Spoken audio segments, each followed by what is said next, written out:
আমাকে মনে রাখেনি কেউ এসব পচনশীল চিন্তা নিয়ে শিলাবৃষ্টির রাতে মদ্যপ রোমান্টিক কবি। ৬০-৭০ বছর বয়সের এই ছোট্ট জীবনে একটা রাত তাহার সঙ্গী হতে চেয়েছি। আমি সমঝোতা করিনি কারো যশ খ্যাতি বা নতজনা পথার কাছে।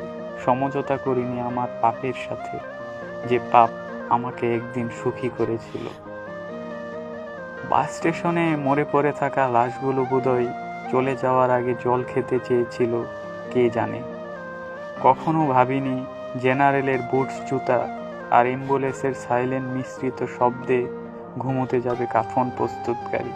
আমি কখনো ভাবিনি দেখতে হবে অশ্রুসিক্ত দুটি চোখ মুছে দেওয়া কেউ থাকবে না।